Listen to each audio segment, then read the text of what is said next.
the objective for today is really to kind of introduce you to different types of tools that are available for formative assessment and to talk about some of the kind of movement into formative e-assessment and talk about some of the challenges, but also the benefits that can come from this. So last year's brown bag involved talking about formative assessment kind of generally. What am I face-to-face classrooms? So this particular presentation was a presentation I gave at the Assessment Teaching and Learning Conference in May that focused on hybrid and online classes. For today, though, I kind of want to talk about how you can use these formative e-assessments in all the modalities, whether it's face-to-face, whether it's hybrid, whether it's online, and then also to talk a little bit about some of the pilot study that I'm running with my hybrid and online classes.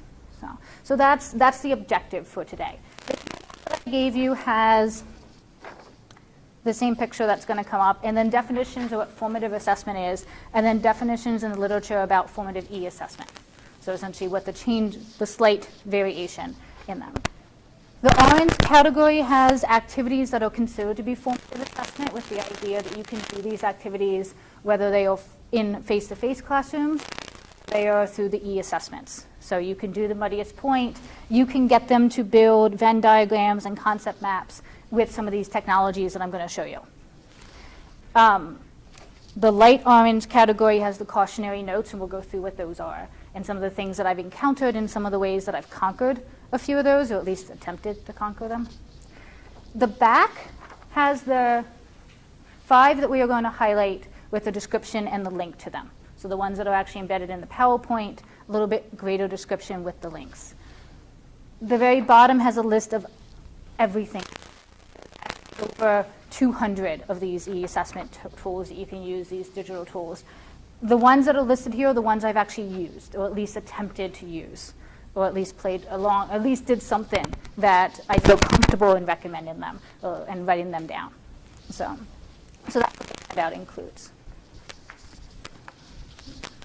So the first thing is I just want to talk about what formative assessment is. So what are some things that you guys either do with formative assessment or the way that you think about formative assessment in your classrooms, regardless of modality?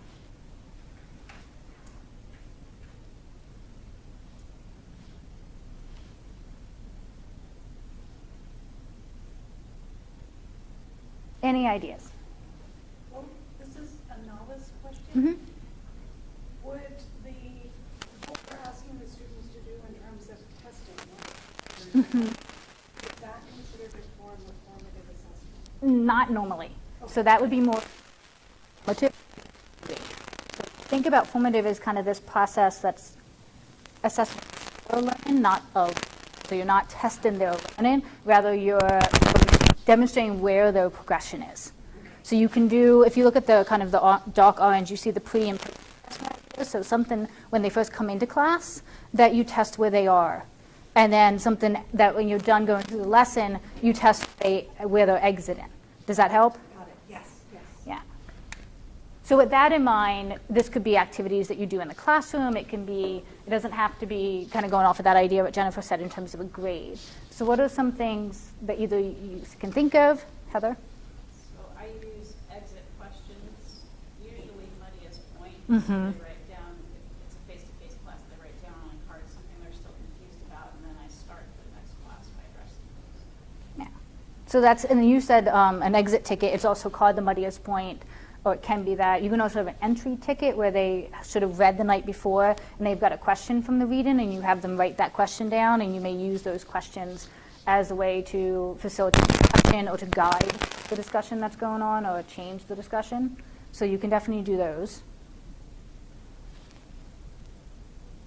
In our skills class, they have, practice documents they do, and then they compare them to what,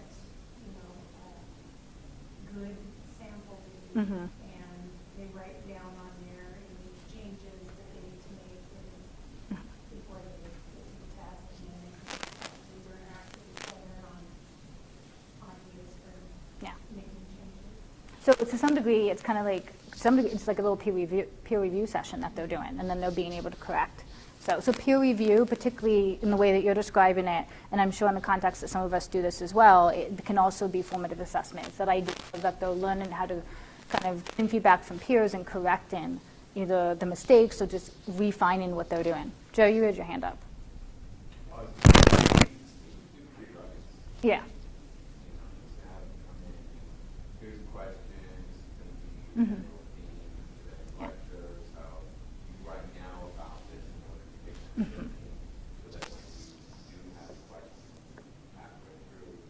Right.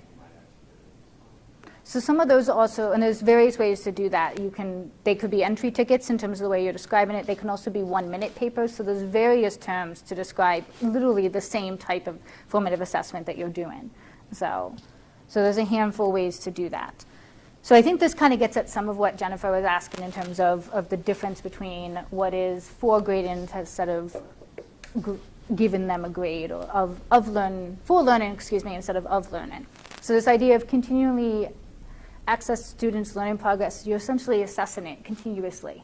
And you're going through this pattern of eventually having it refine what your teaching and learning activities are and figure out what it is that you may need to revisit or how to engage them on a level in which they would need to be able to understand the content. And then the second one is this idea of assisting them in this help-seeking process and enable not just your ability to see where they are, but also their own ability to self-regulate themselves and to check themselves and to give them feedback before they actually get to the final project. Or even just this idea of self-assessment, reflection, or peer review that gets embedded within it. And I think for me, initially, this was always so much easier in face-to-face classes because it's something you could literally do off the cuff. It was something where you recognized that they were struggling as a class, and there was something that you could react to. With hybrid classes, I could monitor some of it by the online discussions. I could monitor it by looking at their access to the read-ins and figuring out who was actually coming to class prepared and why I was getting blank stares at times. But when I started teaching online, not just here but in the schools, this became a really big challenge. And this is still something that is so important to my teaching style and the way that I regulate my classes and design my classes, that I struggled with how to do this online and how to really get it to the point where it was really beneficial. So in terms of thinking about this, I started to use digital tools. I started doing lots of research and trying to kind of pinpoint what could be really useful for this. And some of the challenges that I encountered were not particularly unique with the online learning environment. Even though these quotes kind of focus on online learning, I found this even with the hybrids. And even just trying to, particularly ones that met less than 3 days a week, the ones that were only meeting with the class times on 2 days a week, this seemed to also be a struggle for them. Is just the fact that the very nature of online kind of lends itself to completely different assessment practices. You have a captive audience to some degree to get them to engage or to break down those concept maps or to get them to react to a question. So plus they're not in one place at one time. So they're reading at different points in time throughout the week. They're reacting at different points in time. It's hard to get that formative assessment engagement piece as well. And also a lot of the literature shows that with online classes and even with hybrid classes, they don't do this unless it's tied to a grade. So how do you get them to do this without offering extra credit, without getting them to be a component of one of the assignments? So, and I'm actually finding that, and we'll talk about that with the research, the pilot study I've done. It's actually one of those things I'm finding. With the online class, it's harder to get them to do these things. There's not something in it for them that's related to their course grade, despite how much you try to tell them this is special. So the few successes that I have had, and we're going to go through some of the modeling that I've done, is the student involvement in this. So for the hybrid class, I realized that if I started to incorporate them into the modeling process of trying to explain what it was I was looking for, like how do you do a concept map, and break it down, and then have them do it, let's say the second week as a class, and then the fifth week offered as an e-assessment, an optional e-assessment online, they're more likely to do it because they've already seen how it's done. They're more likely to engage, particularly if I use the same digital tool as I did in the classroom and I leave it up to them online. So this idea of modeling first, at least with the hybrid classes, it's easier for them to do that.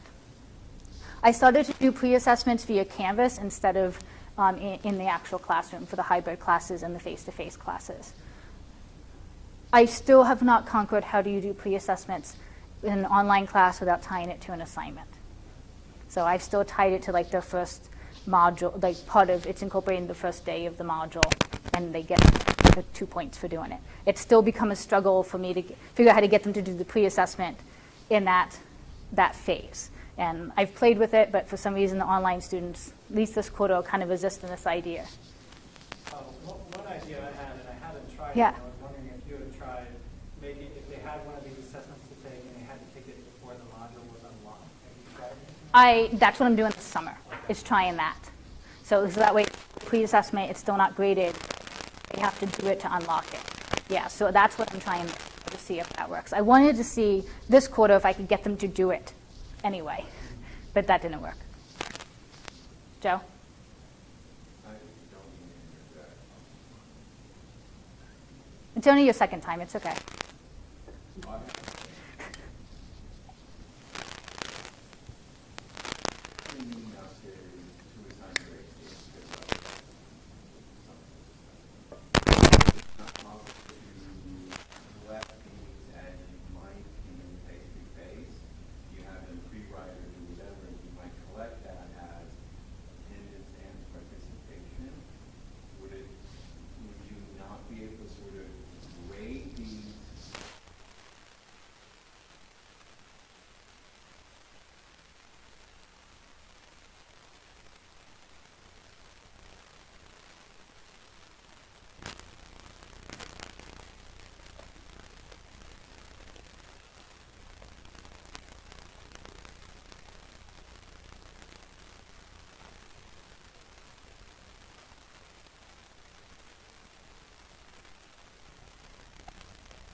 The idea of unlocking would work. The idea of having, if you want to do enough of them spread across the quarter, maybe then you have to do a 7% of them too. They don't have to do every single one. So yeah, that is a good way to do it. So, yeah.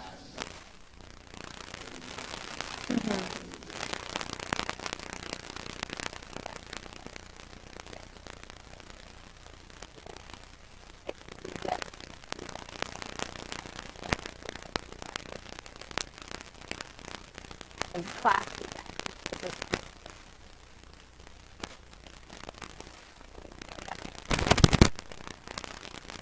Way to try it out this summer. Balance.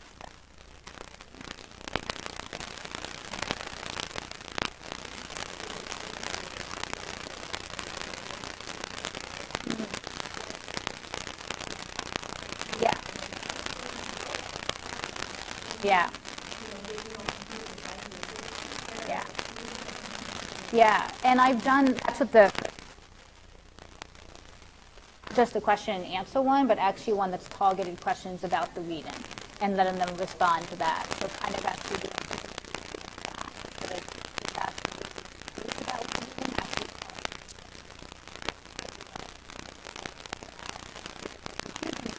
because you're right, I have a completely separate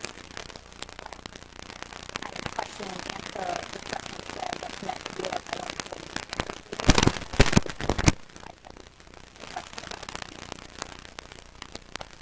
The other thing which we're going to spend more time is take you outside of Canvas. Some of these can be embedded in Canvas, but the little bit of feedback that I've been gathering this quarter from a midterm review, student eval is that they actually like going outside.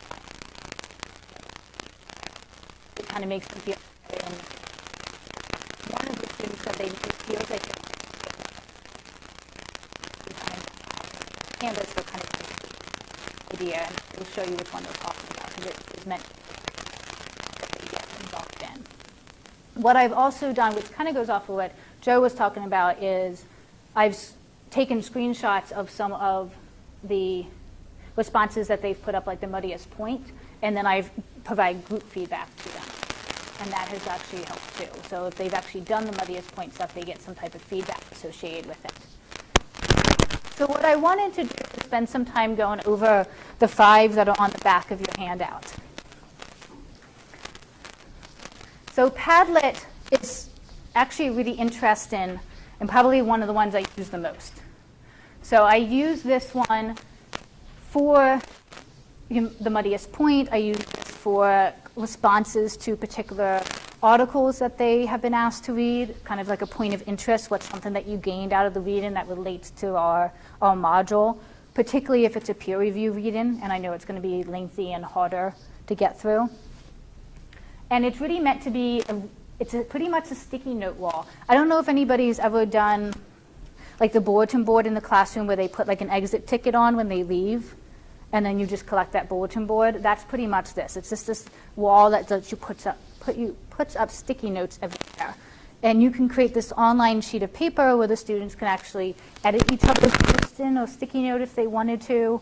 They can comment on it. They can add to it. Or you can do the same thing. So it allows for them to interact or to interact with them.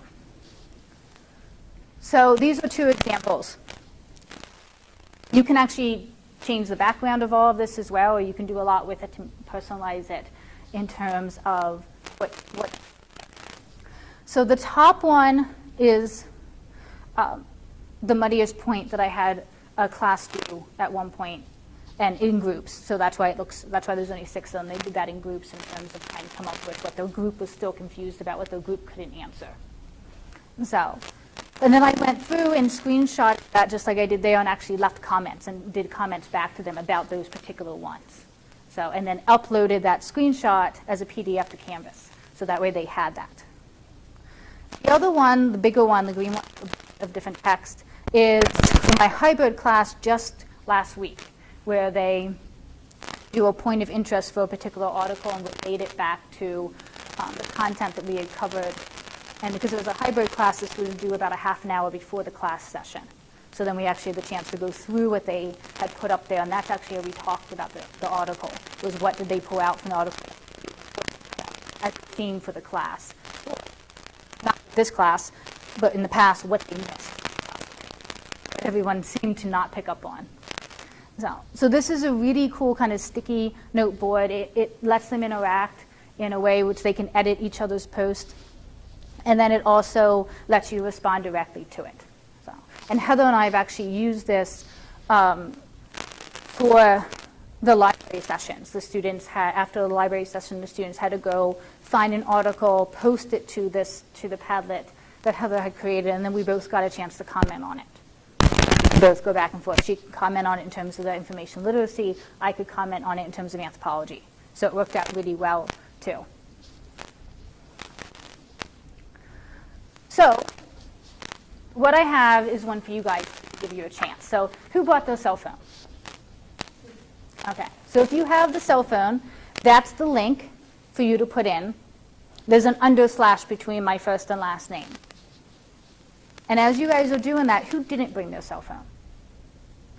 That's one of the hiccups, is that running this, asking you guys to do this individually, can be really hard for some of our face-to-face and hybrid classes, because you are talking about students who may not have access to a phone, may not have bought it, may not have access to a computer. So one of the things that I always do is have them in groups with these, because I don't want a student to feel like they are disadvantaged because they don't have something like that.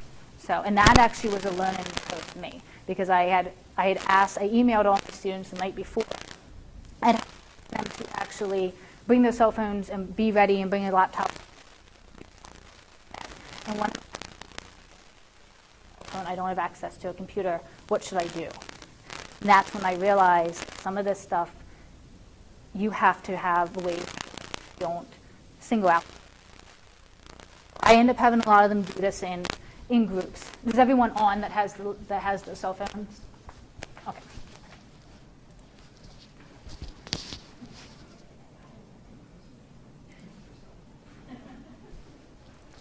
There we go. So for those of you that didn't have your cell phones, what I did was I created this is one of their background pictures. So I just picked it up. I thought we could just talk about where you guys had visited as a good default for showing you how to use this. So Heather, you've been to Alaska? Is that what that's trying? No, it's just on the cell phone, you can't see. Oh, you can't see it all. Well, that's good to know, that you can't scroll across the board.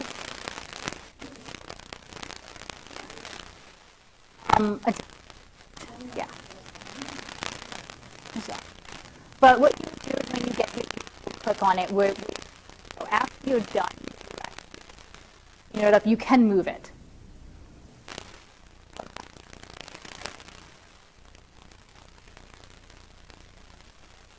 Yeah.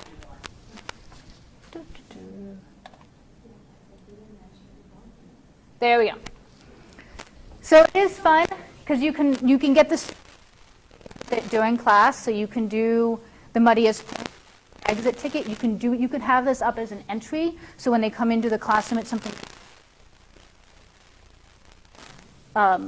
they make no group that's supposed to be like the person that's supposed to interact with this. So there's various ways that you can do this, but it definitely gets at the variation. You guys also put your names here too. You don't have to do that. One of the cautionary notes on here is about reduce the personal information. So there's ways in which you could do that. I've let the students create essentially code names for themselves based off of anthropology. So they have to pick something that's related to, for survey of anthropology, it could be the name of a monkey. Okay, really doesn't matter. But they code name themselves. I know what that code name is used to get, if we are doing anything in terms of going off what you had said in terms of like an attendance or participation, if we do anything like that, that's my way to recognize them without them having to actually talk about who they are up there. Because that's also been a resistance factor, is having to volunteer your name, especially on something that's public. You can make this private, but you also can make it public. So it just depends. So I've had students code names make this a little bit easier. Depending on how you want to do it, if you just want a muddiest point, if you just want an exit ticket, you don't have to ask anybody to do their name. You can just get the collection from students and move on from there. So Padlet is nice because it doesn't ask the students to enter any information. A lot of the other ones, not the ones that I have down for you in terms of the majority of those, but a lot of these may ask students to create profiles. So they would have to put in their personal, we don't have a school email address. Well, I guess they have do they still Bigfoot? They do? Okay.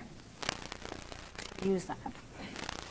So, but most of them don't use that at all. I don't think I've ever had a student that does. Yes. They don't use it for their email, but they use it to access their free Office 365. That's good to know. So you could, if you use a digital tool that you could actually use a Bigfoot account. That is no personal one. So, and at least then something that's on them. So, because it'd be code names to handle. So this gives you an idea what Padlet looks like. It's actually, I use it a lot for stuff during class. I've also used it a lot for students. The online class seems to respond to that one. So I don't know if it's because it's easy, it's quick, they go to one thing, it's a link, they click on it, they're done. It doesn't take a whole lot of steps, so I'm not quite sure if it's more user-friendly to them. So the next one is the one that they actually have told me is fun because it feels like they're playing a game. So we're going to take a look at this. But it actually lets you do a space race, which is what they're talking. The students have given me feedback that they like this idea, this race idea. We'll take a look at what that is in a second. But this is meant to be a student response system, and it's meant to be live. So you can keep it open. I've kept it open for 3 or 4 hours before, and given students this time frame to respond for the online students. I've done it in class, in terms of my face-to-face and hybrids, and have given them 10 minutes as a group to respond. So you can have it stay open for a while. As soon as you click the close or you click end, it'll stop, and then it'll give you data. So it's meant to monitor as they progress through the different data. And it gives you this real-time result as well. So this is what they think is so cool. It looks like a space race. It's things that race. You can use it from spaceships to bikes. I think there's a unicorn as well as an icon that you can use. So they just think it's cool. You get to pick the icon, they don't. They get to pick the color. So as a group, they can do this as individuals, they can do this as teams. You get to set how many teams. So if you want to do it in the classroom, you can physically have them break up into six, and then just say, the color. The icon and questions are answered correctly. So you can put in multiple choice questions or true and false questions, and as those questions are answered correctly, the icon will advance. So Peach hasn't answered anything correctly, so it will just stay there.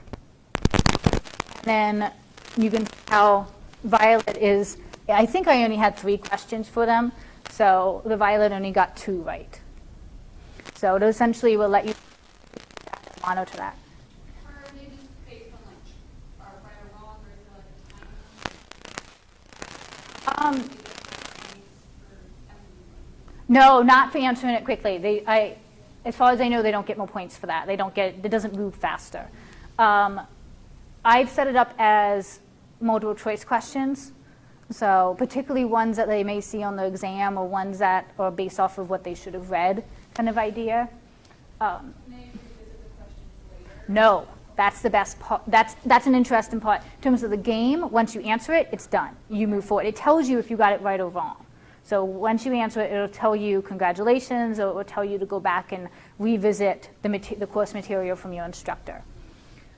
They don't get to see them again in terms of like later on going back to revisit. So normally when I've done this in class, after we're done, I hand out a piece of paper with the 3 questions that we went over, so they have the reference point.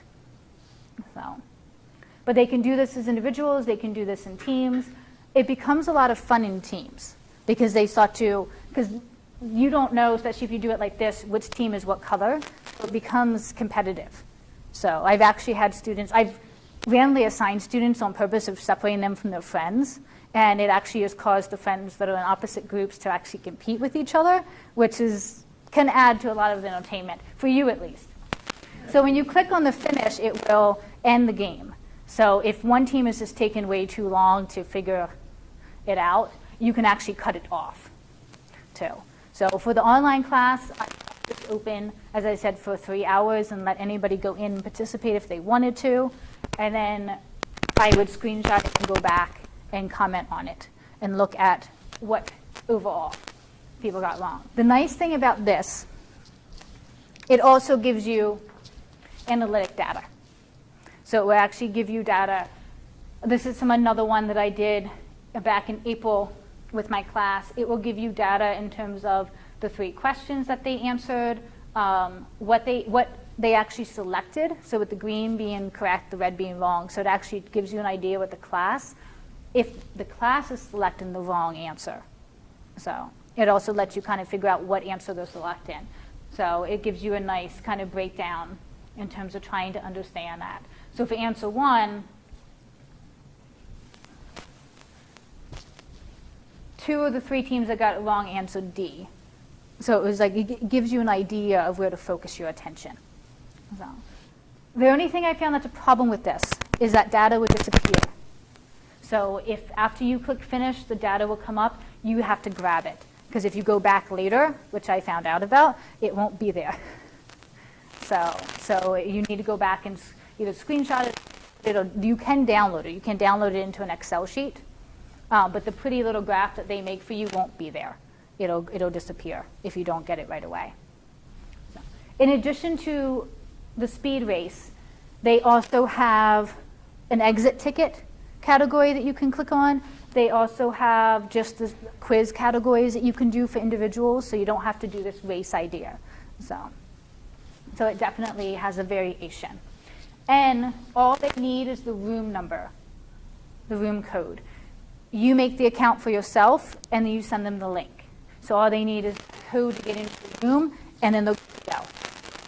So, and then that way they don't have to put in any personal data. You can have them select a color, or you can have them categorize their group, come up with a group name, or assign them a group name if you don't want them to waste their time. So there's a handful of things that you can do with that. But similar to Padlet, all they need is either the link and then this code to get in. So this one's actually a lot of fun. And once again, the students don't need to input very much data in terms of themselves for this. It really does eliminate the personal stuff. It's an interactive video tool. So unlike, there's a handful of digital tools that do this, that you can find a video, you can create questions within that video. Some of them only give you access to videos that they have in their database. So there's some assessment tools that's all you have access to. Other ones, like this one, you can import a video. So the one we're going to take an example of is a video I imported from a TED Talk.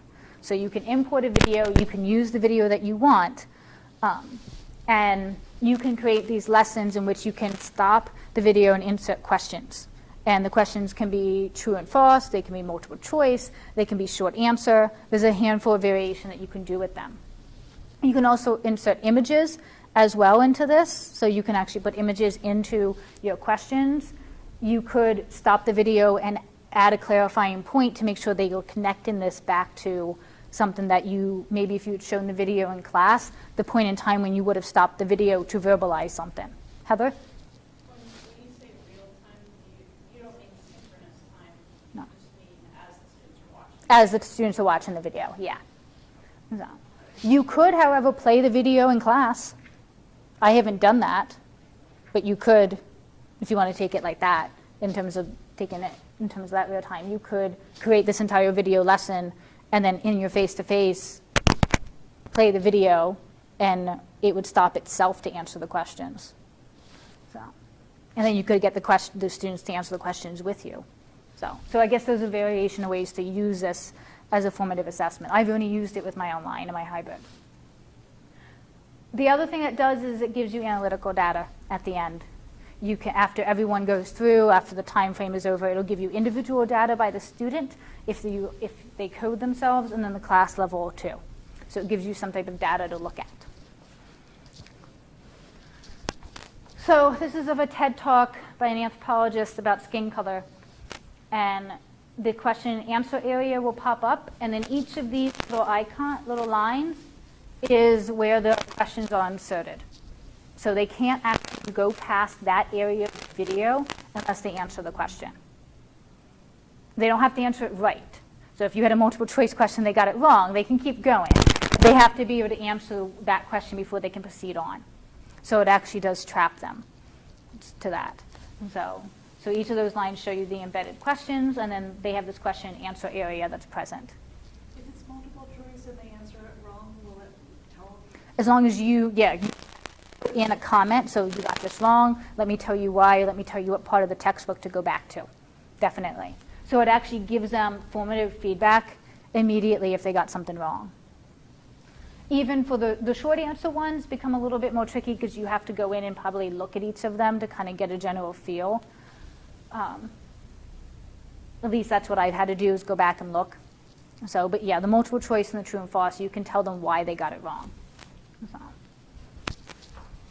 But the nice thing about Zapon is, in comparison to some other ones, video is the fact that you can actually upload your own video. You could upload, what I really like about this, you could upload your own video, your actual one that you've recorded for a lecture. And then you can upload that, and you can actually then stop at points too. So that's something to think about, especially if you teach face-to-face or you teach and online for the same class. It is something that you could do in terms of video recording yourself and then putting this up here and getting it interactive for them as well.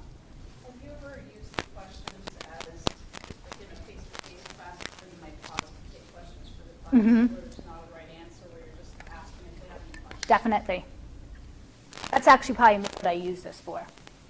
is kind of getting them to think about how the videos connect into some of the other content. But yeah, the pause kind of idea. So a lot of what I've tried to do with these particular tools is try to take what I do in terms of formative assessment in my face-to-face and find a way to get it online. Like stopping to ask questions. This is where I stop and lecture to ask. How do I do that? And that's a lot of what I do in terms of stop, like even the videos. Where would I stop the video and ask a particular question in class? So I've tried very hard to mimic what I do in class in terms of my face-to-face in the classroom. So, go ahead. Does Action require students to create the account like Bigfoot? Sorry, not like Bigfoot. Right. It hasn't before, but the last time I went in, I saw something different, so I'm not sure if they've changed it. So that's actually one of the kind of hiccups with a lot of these too. I gave this presentation back, not exactly this, but something very similar back in May at the assessment conference. Since then, at least 2 of these digital tools are done. They're gone. They're disappearing. They're shutting down by June 15th. So they change so quickly too. So that's also become a problem. Something that you're so tied to then goes away. So I put Go Formative up here because it's a pretty popular one. A lot of high schools use this. And sometimes I found that some students in all classes have already been exposed to it. That said, it drives me bonkers. And it's because, some of it is just because I think the ability to upload and how students go through actually getting their stuff into this can be very time consuming. So I've written out directions for my students to how to do it, and I've created, and I've gone in and kind of made myself a student and worked through it that way as well. But it's a cool tool if you can target what you do with it. So what it's meant to do is have it be interactive. You upload an assignment, and the students can interact with it. The example that I have is, so with the survey class, one of the sections is primatology. So what I have them do is pretend that they're a primatologist. They watch a 4-minute video clip of primates interacting with each other, and they're supposed to report on the behavior. So they're supposed to categorize the primates by adult 1, adult 2, juvenile 1, juvenile 2. What are they doing within this 1-minute time frame? I have them do this as a class. They're supposed to contribute as a class. So you watch the 4-minute video, and you're supposed to contribute at least 2 items to the categories, 2 observations to the categories. So the idea here with this is that I would upload that document for them, and they could go in and physically interact with it. So they're able to actually engage with the physical material. So, and my favorite part with this, is that students can insert drawings to actually demonstrate that they've learned something.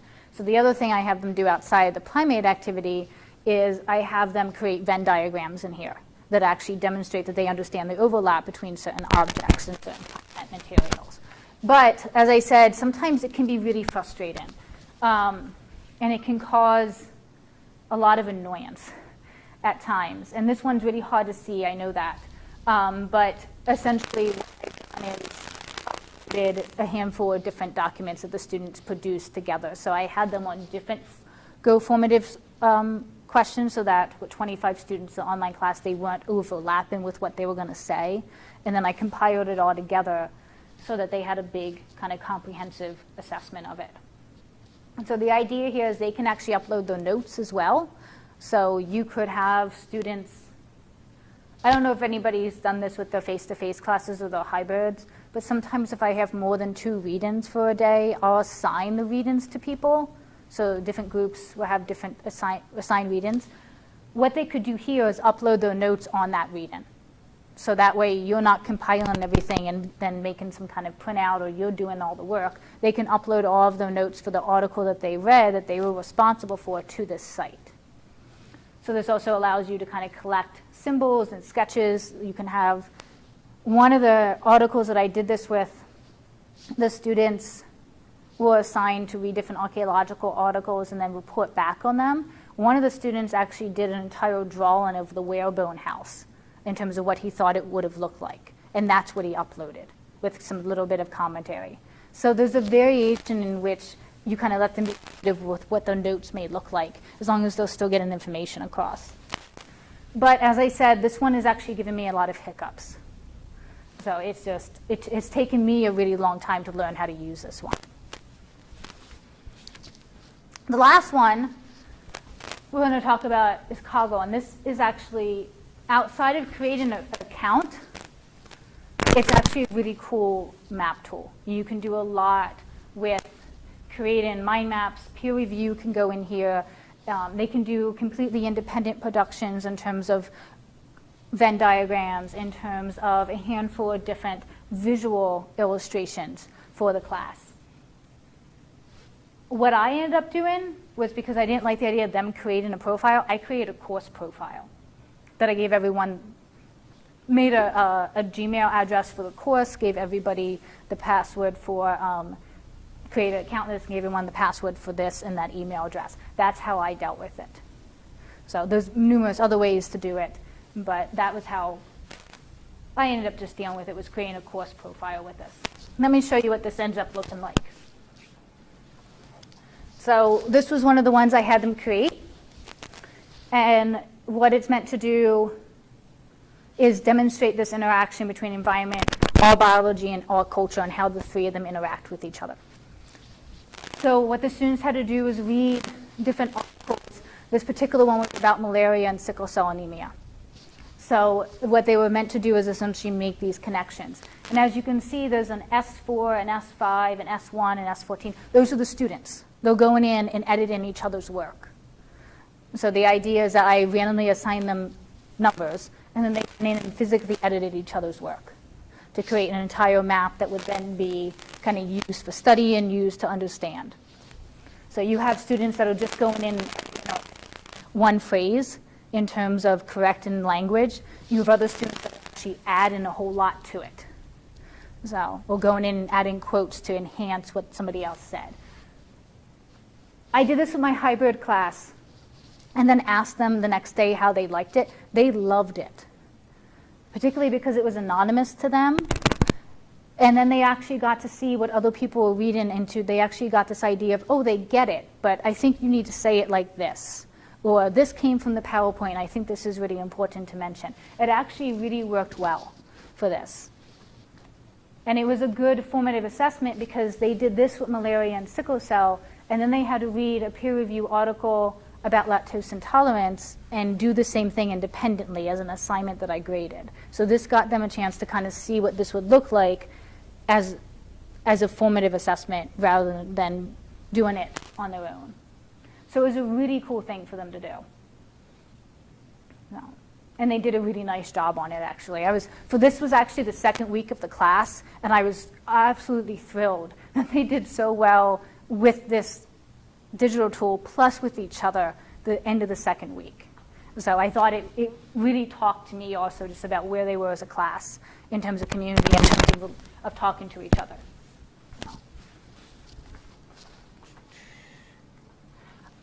So some of the cautionary notes, but before we do that, do you guys have any questions on the ones that we demoed?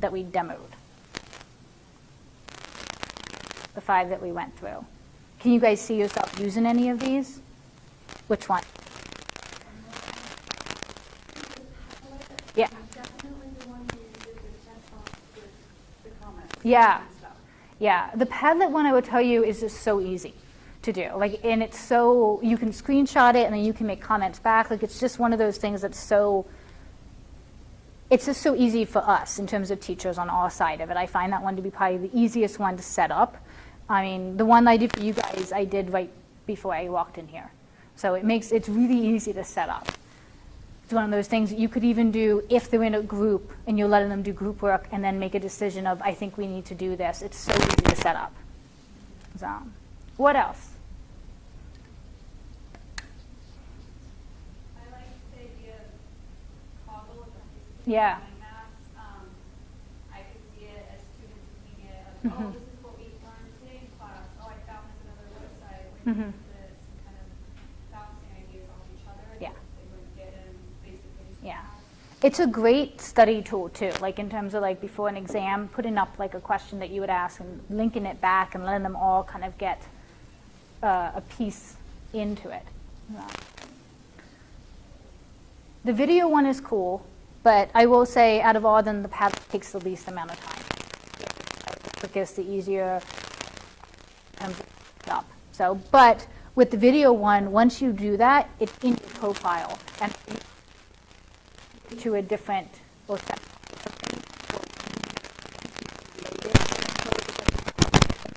another class. So you can get rid of the previous data and get new data for a new class. So it lets you keep it in your profile for an extended period of time.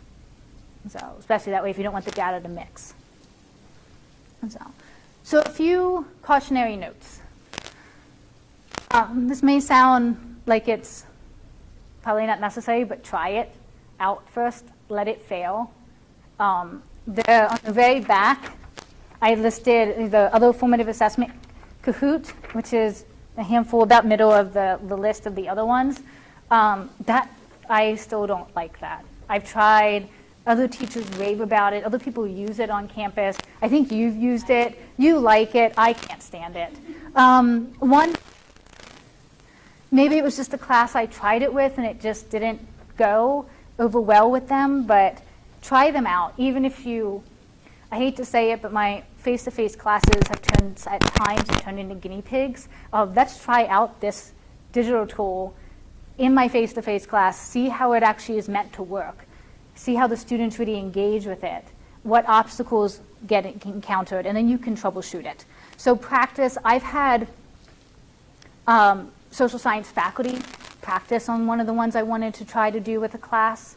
I've gotten them to engage with it as a test run. So just don't be afraid of practicing with it. So if it fails, you let the students do it. Or if it doesn't work for what you want to target it with, it stumbles with colleagues or friends that can laugh at it as opposed to students that are like, what is going on? Can't do this, and all the emails that could come from it. The other one that is require a particular system requirement. What I mean about this is downloading. There is this great one that's called Xmine. That's actually a mind map tool. It's a Venn diagram. It's all this stuff. You have to download the application and leave it on and have it on your computer. So I don't want my students to have to do that stuff. Plus, some of these, a lot of the ones you find will go to iPads or go directly to Apple. So I've been very cautious about not using any of these digital tools that would require particular system requirements for my students or would require them to download something. Because if you think about the download process, they can't access it on all computers across campus. They wouldn't be able to do their homework. So regardless of what modality they're in. So I've been really cautious with that. So. And then this idea of not in personal information, I've used code names. Some of these open, even with the emails, some of these are open access tools. So even if you, like Answer Garden, down here, it's open access. You have to actually select the fact that you can edit as the instructor. Is if you don't select that, anybody who accidentally finds your Answer Garden can post to your link. And if you have it on edit, you can at least go in and get rid of it. But if you don't, then you're stuck with it, and then you have to delete the entire thing. So there are some ones in which it is very open access. The other thing is, I've used a lot of these all quarter, but I use particular ones in particular classes. So don't overwhelm the students in terms of the stick with one. If Padlet works for it, go for it. If you want them to use the last one, Coggle, at least demo it for them earlier and then let them do it later. Do something in which you're not doing so many ones that they get distracted by it. It defeats the purpose of what you're trying to do.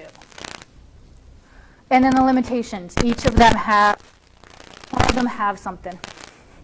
All of them have this thing that influences whether or not you can use them. Some of them have student caps. You can only let 30 students participate. That doesn't work for a hybrid, for social science. It doesn't work for 100 hybrids or 100 face-to-face. It'll work for all of our onlines because we're capped at 25. So some of these things are going to influence whether or not you can actually do this. So it's one of those things that takes a little bit of time to kind of get through all of it. So the last thing I wanted to talk about was the pilot study that I've been doing this quarter. And so my class is set up around topics. This is my survey of anthropology class. So it's set up around course topics instead of by week, just because things don't overlap well in terms of week, by going by week. So everything is set up by course topic modules. What I've done is at least there's one summative assessment per course module. Some of them have more if they're longer. Some of them have, but no matter what, they always have one. So what I've done is designed a minimum of one formative e-assessment within these course modules. So, and I haven't, for this quarter, I have not tied it to a grade. I've not tied it to attendance, participation. I wanted to see what would happen. The only thing that I have done is gone back and told the students, maybe about the fourth week in, is that the students who are participating in the e-assessments, voluntarily participating, were actually scoring higher on those summative assessments than the students who would not. And that was the only thing I actually said about these assessments, outside of encouraging them to do so. So I actually made a nice little pie chart and showed them how if you were engaging in these assessments, you were doing better overall in the class. And that has pretty much stayed present as of, I think the last time I calculated this was early May. So as of early May, in my hybrid class, 31% higher frequency relative to students who would not engage. So those students that were actually engaged in these, either the e-assessments in class or the e-assessments online, were doing better than the ones who would either not come into class for the hybrid and therefore not engaging, or online just weren't touching it. And then for the online class, 20% higher for those students that were engaged in it. And this was without any type of prompt, any type of extra credit. The hybrid class, the only difference is the fact that sometimes they're in their face-to-face session, and I can do this. So it does, I plan to use these numbers to talk to, at least for my online class this summer, and let them know. It doesn't seem like it's a whole lot, but it's still for a one-quarter kind of pilot study with some of these, it is actually at least showing a little bit of a curve in terms of it being increased. Go ahead. I know. Okay. Yeah. No, definitely.